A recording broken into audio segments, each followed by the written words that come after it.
Olá, finalmente voltei a fazer vídeos. Esse em especial eu vou falar sobre a Conferência Nacional de Cultura, que foi realizada em Brasília no começo de março, né? Todos os estados brasileiros estiveram presentes. E para quem não sabe como funciona uma conferência, é o seguinte: a conferência é um instrumento de participação social para a construção futuramente de uma democracia participativa, né? A nossa democracia ela ainda é representativa. Daí são essas formas, esses instrumentos, né? Consultas públicas, audiências públicas, fóruns, conferências, às vezes setoriais, né? Reuniões setoriais.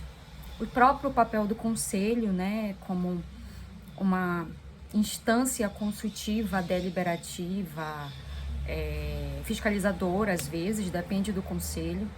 Tudo isso são instrumentos sociais para uma democracia participativa, né? E aí a conferência, o que acontece? No Brasil, tiveram as municipais, né? Com propostas e eleição de delegados para estadual. Né? Aí nas estaduais também, mais propostas e aprovação ou não das propostas municipais e também eleição de delegados para nacional, né?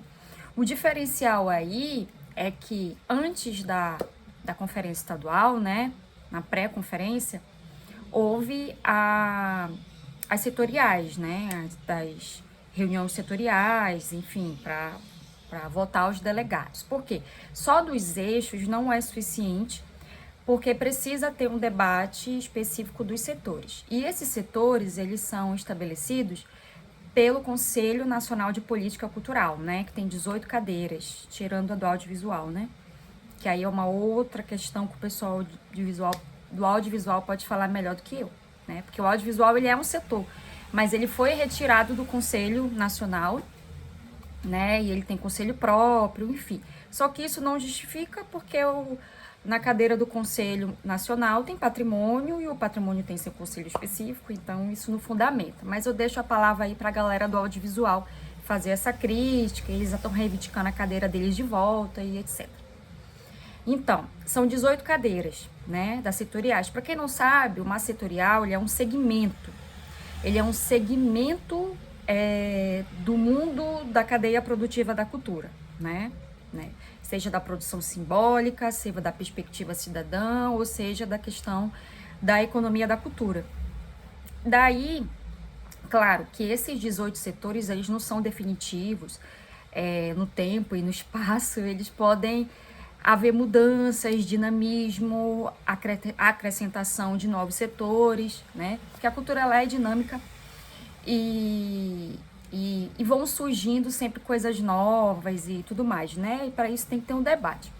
Enfim, eu fui nessa pré-conferência estadual aqui no Amazonas, na setorial de museus. Como não teve quórum, né?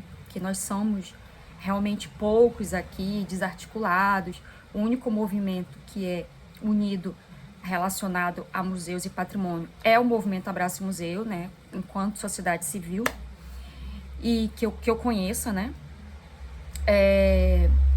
E aí juntou arquivo, museu, patrimônio material, que foram 4 áreas sem quórum mínimo para ter uma votação de delegados, além da elaboração de propostas e aprovação das que vieram do interior dessa área, né?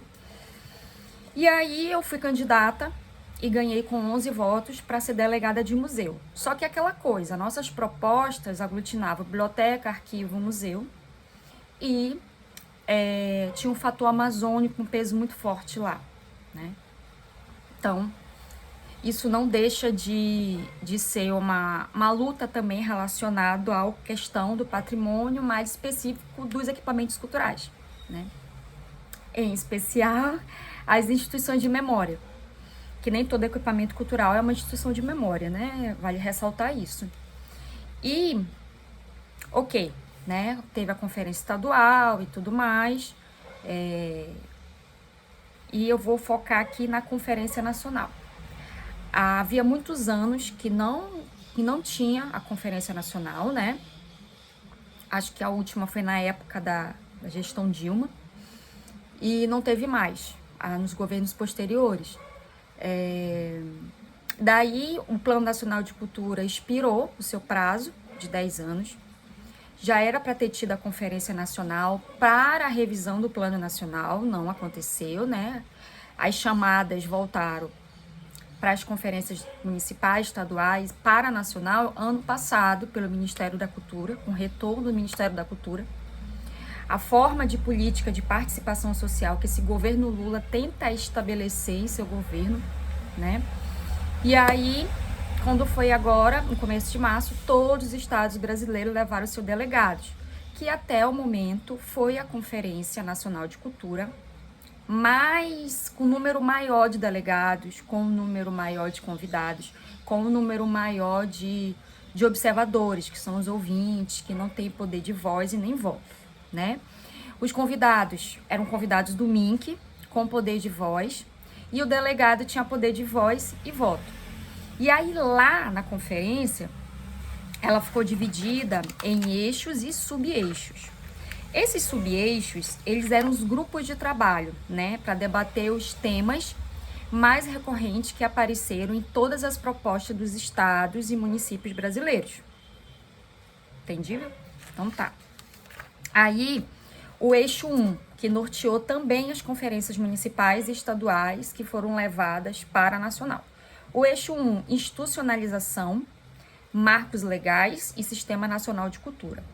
Esse eixo era o eixo mais importante de todos os 6, porque ele é como se fosse temas guarda-chuvas para que os outros consigam se efetivar, ou implementar, ou fomentar e etc e tal, né? Então, ele era extremamente importante. Na conferência municipal, eu não participei desse eixo, mas na conferência estadual eu já participei, que foi muito produtivo, extremamente produtivo.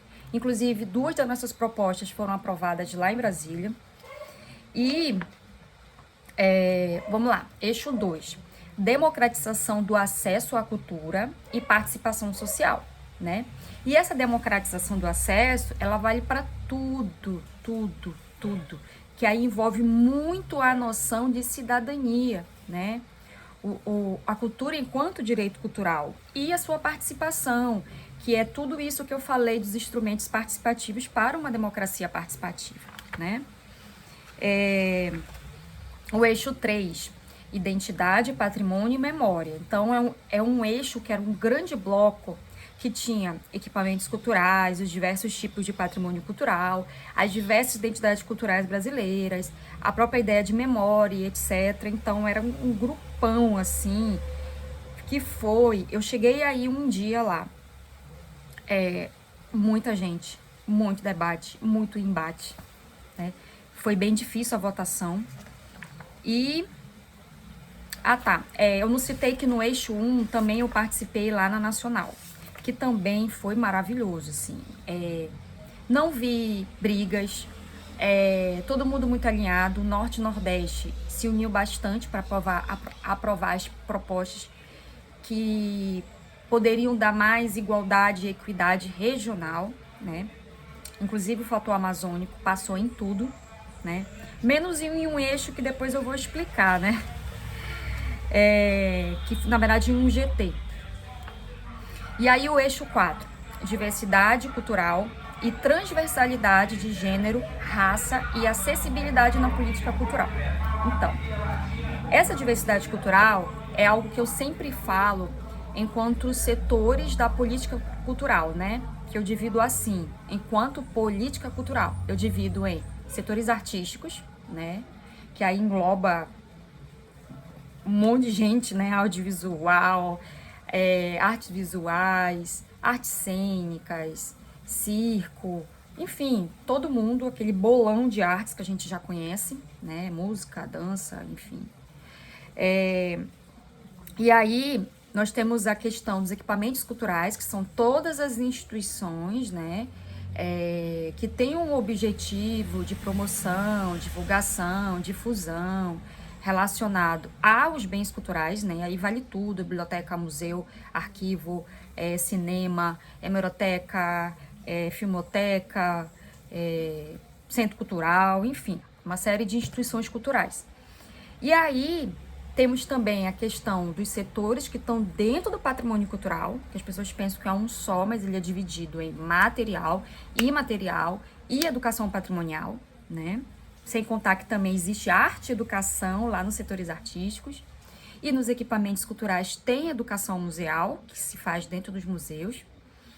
E por último, nós temos a diversidade cultural, né? Que aí é um outro setor que engloba vários setores, que aí engloba gênero, raça, que ela é social, não é a raça biológica, né? É a social, dos grupos étnicos, de combate ao racismo e questão de vida histórica.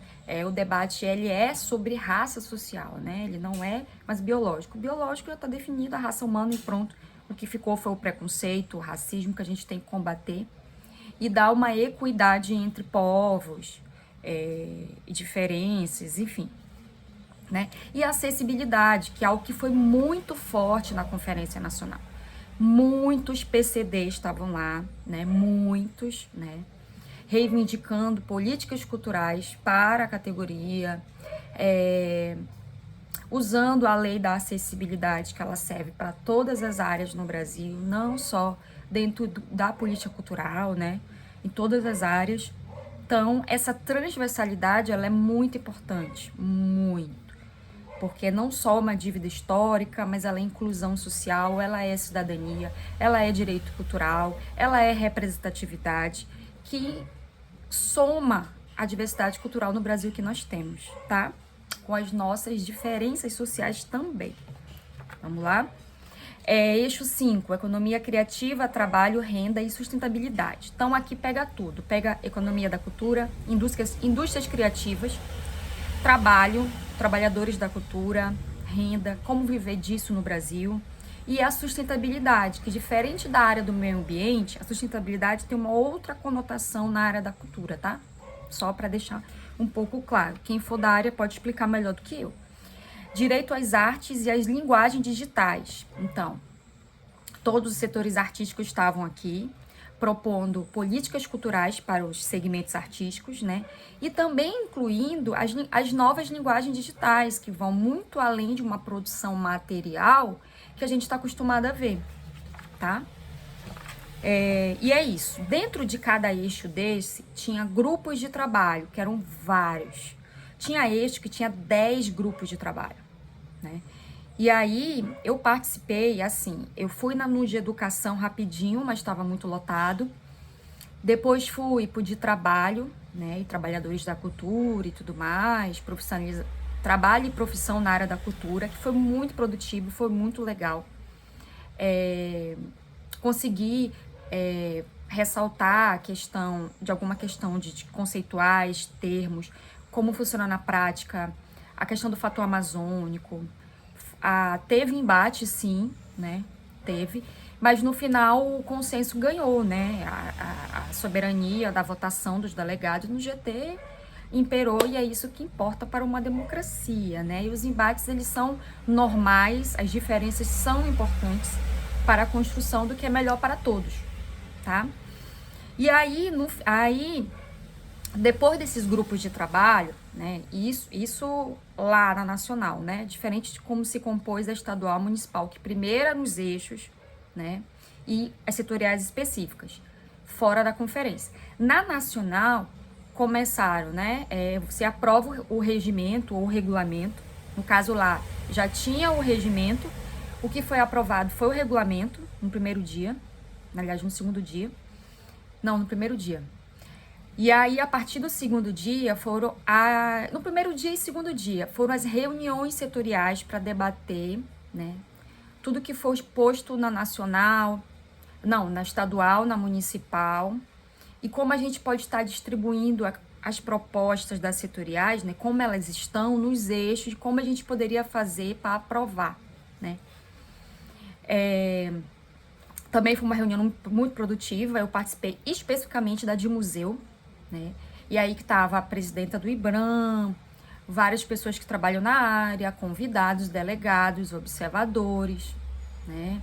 E o pessoal do museu, é uma galera que ela é muito alinhada você não tem muitos embates, porque são muitos profissionais, assim, muito especializados, vamos dizer assim, que meio que caminham e lutam por um benefício só, assim. Então, não tem tantos setores dentro dos setores, entendeu? Não sei se vocês conseguem compreender aí essa analogia que eu fiz. Então, foi extremamente produtivo. No outro dia, quando começaram os eixos, que duraram 2 dias,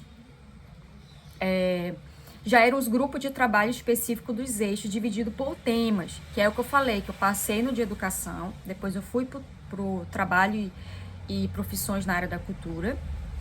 E aí, desses GTs, aprovavam as propostas que já existiam e também tinham o direito de aprovar mais 2 coletivas, né? E desses grupos de trabalho, levava para a plenária dos eixos, que aí, assim, 1, 2, 3, 4, 5, 6, né? Desse, especialmente, eu dei uma volta lá no 3, que era de identidade, patrimônio e memória, mas eu fiquei exclusivamente no eixo 1, que, como eu falei, eu considerava o guarda-chuva, que foi aquele que eu trabalhei no eixo em Manaus, na estadual. Então, era muito importante a gente se unir para aprovar as propostas que tivessem um caráter bem de equidade regional, sempre levar em conta e aprovar tudo relacionado ao fator amazônico. O Norte e Nordeste, por ser a maior delegação presente na conferência, juntos, se alinharam, decidiram que em propostas que fossem comum ou bem comum de todo o país, fossem aprovadas e nós conseguimos. Uma coisa importante também que teve nesse eixo 1, na plenária de votação, é a questão da inserção da cultura infância, que é um movimento que já vem crescendo no Brasil. Ele não é forte ainda, né? Mas ele está alheio nas políticas culturais. E aí, a proposta lá, uma que veio, né, da Conferência Temática Nacional, era ter um setor, era ter fundo, né? Representatividade no conselho, política pública específica e etc. e tal, para essa área em particular. Em alguns momentos foi pedido para que essa área juntasse com outra proposta, mas nós não deixamos. Norte e Nordeste e algumas pessoas do Sul que estavam lá, que estavam para defender essa proposta, elas não deixaram, né? Nós não deixamos, eu me incluo, né? Então ficou uma proposta específica única, sem aglutinar com outra. Então isso é algo que é vitorioso também, tá? Não quer dizer que os outros aglutinadas não fossem importantes. Nós conseguimos, por exemplo, aglutinar todas as propostas que tinha relacionado ao fator amazônico, acho que eram 3, a gente conseguiu aglutinar e virar uma só. Então, isso pra gente é muito estratégico, né?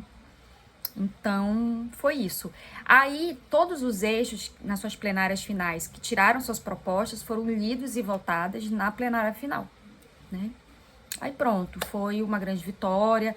E aí, o que eu queria falar, para fechar aqui esse tema e não ficar muito extenso, o resultado disso. O resultado das propostas vão para o caderno de propostas que foram votados pelos delegados, né? De todas as propostas municipais, estadual e as novas nacionais, que também houve novas também, né? Para fazer os cadernos de propostas e fazer a atualização do Plano Nacional de Cultura, que ele já existe, ele vai ser atualizado, né? No momento está tendo também uma consulta pública para outras contribuições para o Plano Nacional, né? E aí na semana da Conferência Nacional em Brasília, teve a aprovação da regulamentação do Sistema Nacional de Cultura pelo Senado, que já tinha sido aprovado na Câmara de Deputados, e aí foi aprovado no Senado, e agora vai para sanção do presidente, que eu tenho certeza que vai assinar, tipo, sim, pronto. Então é isso. Então a política cultural voltou, porque até o governo passado, né, era a destruição, era o desmonte de tudo que tinha sido construído ao longo desses anos. A retomada desses instrumentos participativos, dos planos como política de Estado, não só política de gestão. Essa coisa de não só ouvir a sociedade, mas também criar novas políticas, ver o balanço desses últimos anos, do que foi aplicado do plano nacional, o que pode ser inserido, o que não foi feito, o que pode ser melhorado. Isso é muito importante.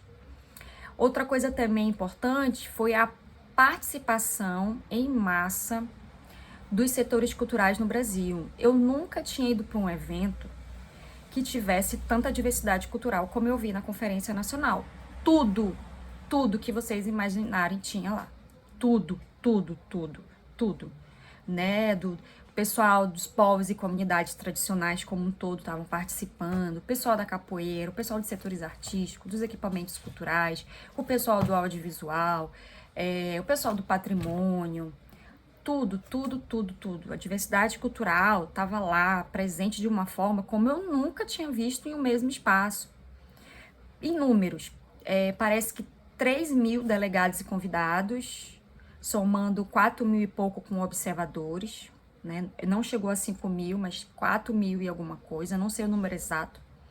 Foi no centro de convenções Ulisses de Guimarães, lá em Brasília, que é um centro de convenção muito grande, que tem vários auditórios, várias salas, vários espaços de convivência. E como todo evento que é muito grande, tem sempre problemas. Só que esses problemas, eles são estruturais mesmo de organização de eventos, né? E às vezes é impossível prever quando se tem um contingente muito grande de pessoas. Então, os erros da organização do evento fica como um alerta e como melhorias para o próximo, mas isso não faz tirar todo o mérito, né, político, simbólico, prático, de construção coletiva de uma conferência nacional, porque para mim os probleminhas de organização pequenos, perto da proporção, da dimensão de participação social e construção coletiva que a conferência teve. Se na internet estavam falando que foi pão e circo, é mentira. Se na internet estavam dizendo que tinha uma predominância partidária nas votações, isso é mentira. Isso aconteceu, por exemplo, na minha experiência na municipal aqui em Manaus. Na estadual não teve força, até porque o interior estava mais presente que a capital, então não teve força essa questão partidária. Não quer dizer que não tenha força partidária no interior. Tem. Só que essas articulações, algumas manobras, foram tentativas na capital e aí não ganham força quando foi para estadual, justamente por a maior delegação que estava do interior, né? Só para deixar claro, essa é a minha análise. E aí na nacional, claro, sempre tem, as pessoas são livres para serem de partidos, para demonstrarem isso, para ser, enfim, ser cabresteiro de partido. As pessoas são livres para serem qualquer coisa, né? Eu sou filiada, mas eu não fico falando por aí em qual partido eu sou filiada. Meu trabalho aqui é um trabalho enquanto uma pesquisadora, enquanto uma militante, enquanto uma pessoa que preza por uma intervenção e acredita na participação social e numa construção coletiva, alguém que pratica, se esforça para uma sociologia intervencionista e uma antropologia da ação. Então, para mim, o bastião partidário ele não é prioridade, nunca foi para mim, de fato, apesar de eu ser filiada, e muita gente não sabe disso. E aí, sim, se alguém fala, Rila, foi uma festa. Não, a festa ela era depois das 7 da noite, né? Para quem aguentava e tinha pique. Mas durante o dia era trabalho. Eu encarei a conferência como um trabalho, né? Um trabalho social. Foi essa a minha participação lá. E não só pelo setor de museus, mas pela política cultural do eixo 1, que era o grande guarda-chuva para as propostas, para que as outras propostas sejam aplicadas. Porque não adianta ter um monte de proposta setorial ou generalista se você não tem uma política nacional, se você não tem um marco legal, se você não tem institucionalização em todos os estados, se você não tem conselho em todos os municípios, entendeu? Isso é extremamente importante, você fortalecer institucionalmente para que haja política cultural de continuidade e que seja de Estado e não de gestão, que quando entra um novo gestor, um novo prefeito, governador, e aí bota o pessoal dele, aí não tem concurso, aí a política não se continua, aí vem essas tentativas de desmonte, ou consegue desmontar, enfim, tudo aquilo que a gente já sabe que na história do Brasil a política cultural é marcada pelo desmonte, pela Ai, deixa pra lá. Desmonte, enfraquecimento, esvaziamento, destruição, retomada, patrimonialismo. Então, a gente tem aí essa história marcada e desde 2002, é isso, que é um marco, a gente tem uma tentativa de uma política cultural que reconheça a diversidade, a inserção do conceito antropológico de cultura, não só para política para as artes, não só políticas para patrimônio, né? Não só política de incentivo fiscal, só o eixo Rio e São Paulo, que é o que dá visibilidade para as marcas via lei Rouanet e etc. Estamos buscando uma igualdade, uma equidade, né? Uma democratização, uma acessibilidade, né? Inclusão social, reconhecimento da diversidade cultural e etc, etc, etc, né? Sempre entendendo que a política cultural, ela tem sua dimensão simbólica, cidadã e econômica, tá bom? Espero ter contribuído aqui com o meu breve relato. Se eu esqueci de alguma coisa, pode fazer comentários aqui. Estou sempre aberta ao debate, mas sempre com respeito, tá? Até a próxima. Tchau!